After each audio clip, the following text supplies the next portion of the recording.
Овуда Лондон BBC. Саламатсыздарбы? Элер алчына спорт жаңылыктары менен таныштырып, Эрмек Максутова. Качкындар лагеринен чыга албай, башпайнек алууга үмүттөнгөн Франциядагы качкындар.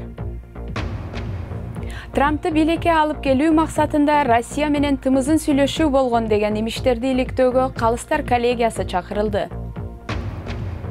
Роботтор сүрөтчүлөрдүн чыгармаларын жаңы бийиктикке алып чыгууда. Эстониялык компания технология колдонуп, зор граффити чыгармасын жаратууда. Француз бийлиги жашоо шарты начар болсо, мигранттар келгиси келбейт деген саясат жүргүзүп, аларга кам көрбөй жатат деп сынга алынды. Бийлик бул айыптарды четке кагууда. Мец шаарынын четинде эч шарты жок абалда миңдеген мигрант турат. Алардын көбү башпайнек ала албайт. Жайкы күндүн аптабында сууда жырга ойноп жаткан балдарды кой деп көрүңүзчү.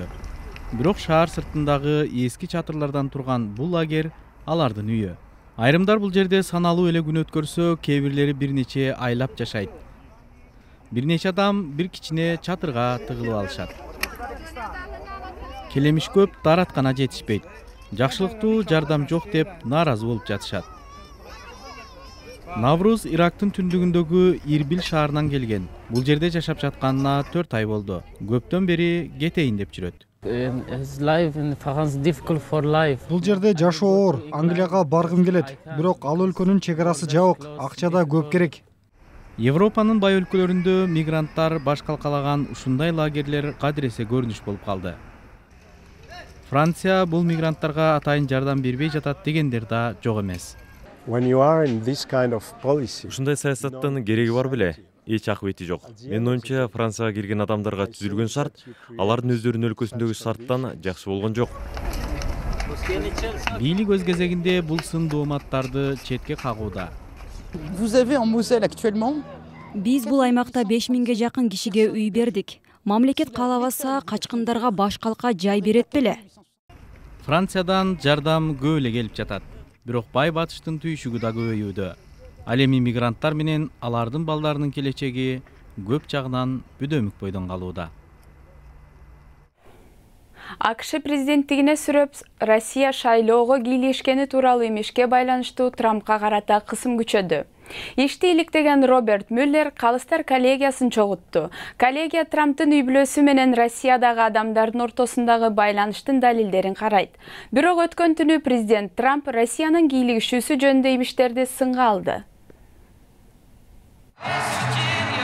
Батыш Виржинияда өткөн түнү президент мурдагыдай эле шайлоодо күрөшүп жаткандай сезилди.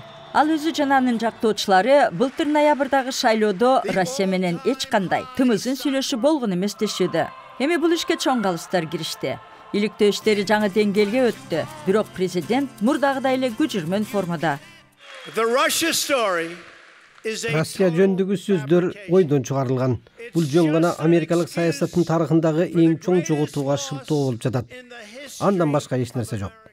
Чоң калыстар бул имаратка жабык эшик артындагы жыйынга чогулду. Бул америкалык жарандар кеңешип кесе турган жер. Алардын иши күнөө бар же жок экенин аныктоо. Алар керек болсо күбөлөрдү көрсөтмө берүүгө чакырат же документтерди көрсөткүлө деп талап кылышы мүмкүн. Алар Трамптын шайлоо өнөктүгүндө Россия менен тымызын байланыштар болгонуна далилдер барбы же жокпу? Ошону чечиши керек. Чоң калыстар дайындоо ФБРдин мурдакы башчысы Роберт Мюллердин чечими болду. Бул анын Трамптын өнөктүгүн иликтөө ишиндеги кезектеги логикалык кадамы. Бирок бул буга чейинки топтолгон далилдер кылдат иликтөөнү талап кылып жатканын да айгинелейт. Америкалык медианын маалыматына караганда, чоң калыстар кенже Дональд Трамптын өткөн жылы июнда россиялык юрист менен болгон жолугушуусу жөнүндө маалымат алууну каалап атат. Кенже Трамп атасынын шайлоодогу атаандашы Хиллари Клинтонду жаманатты кыла турган материалды россиялык юрист убада кылганын моюнга алган жери бар. Бирок ал жолугушууда эч нерсе болгон эмес дейт. Ак үй иликтөөнүн жыйынтыгын тездете турган ар кандай аракеттерди колдомокчу. Президент азыр дем алууда гольф ойноп жүрөт. Америкалык маалымат каражаттары анын кандай шайланганы жөнүндө кызуу талкуунун отун оңой менен басаңдатпайт окшойт. Түзөводо BBC, эми күндүн башка кабарларынын тизмеги. Афган аскер базасынын жанындагы акча алмаштырган жайга 4 согушкер кол салгандан кийин Хельманд провинциясынын Герешк аймагындагы коопсуздук күчтөрү менен талиптер ортосунда оор кармашуу болду. Талиптер жоопкерчиликти мойнуна алды. Кытай бийлиги зыяндуу деп эсептеген веб-сайттарды жабуу боюнча машыгуу өткөргөнү кабарланды. Интернет компаниялары буйрук алып, бул ишке катышканын ырасташты. Кытай жыл соңунда өтчү маанилүү саясий жыйынга карата цензураны күчөтүп жатат. Түштүк Кореянын чалгындоо агенттиги өлкөнүн азыркы президентин бийликке келтирбеш үчүн 5 жыл мурун президенттик шайлоону бурмалоого аракет кылган. Иликтөөдө улуттук чалгындоо кызматы 2012 жылы Мун Че Инге бут тоскону аныкталды. Шайлоочуларды консерваторлордун талапкери Пак Кын Хенин тарабына оодарыш үчүн агенттик жөн жай тургундарды жалдап интернетке сын комментарийлерди жаздырган. Ошондо Пак Кын Хе шайлоону бир аз гана айырма менен жеңип чыккан.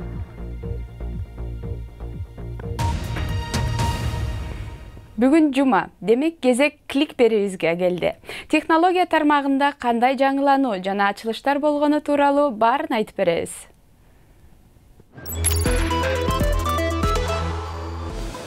Бул келечектин аскердик учагыбы?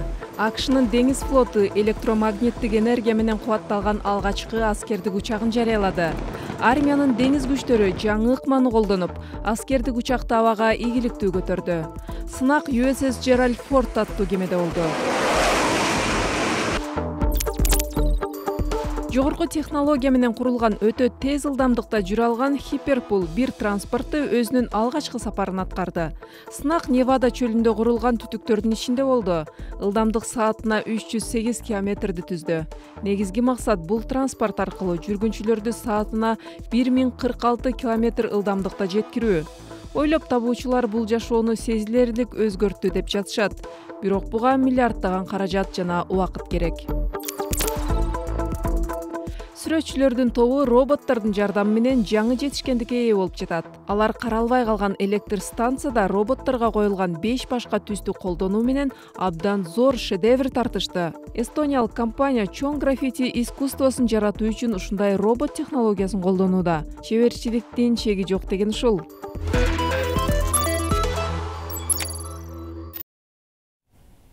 Спорт. Дүйнөнүн эң кымбат футболчусу Неймар Барселонадан Парис Сен-Жерменге акча үчүн эмес, кесиптик өнүгүү үчүн кеткенин айтты. Теги бразилиялык оюнчунун клуб которуусу 220 миллион долларга чыкты. Неймар анын атасы кетпе дегенине карабай, башка клубка которулууну чечкенин айтты. Бул эки спортчу биригип 28 алтын медаль утуп алган. Легендарлуу күлүктөр Усейн Болт менен Мо Фара Лондондо өтчү атлетика боюнча дүйнөлүк чемпионатка соңку жолу катышып, спорттон кетишет. Болт 100 метрге, Фара болсо финалда 10 000 метр аралыкка жүгүрүшөт. Теннис.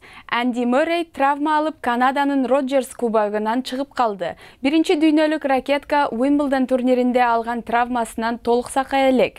Ал эмки жумада биринчи ракетка статусун Рафаэль Надалга алдырып жибериши мүмкүн. Жаңылыктар соңунда. Сууда сүзүп жүргөндө эч ким акулага кезиккиси келбейт. Бирок австралиялык Рик Андерсон деген суучул Жаксон портунда бир акула менен кездешмек турсун дос болуп алган.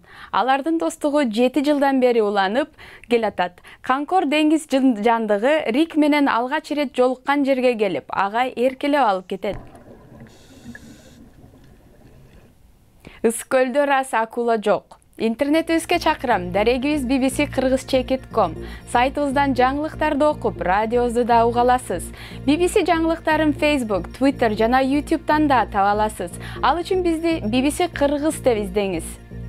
Сиздер менен мен Эрмек Максутова болдум. Эфирде кайрадан жолукканча саламатта калыңыздар.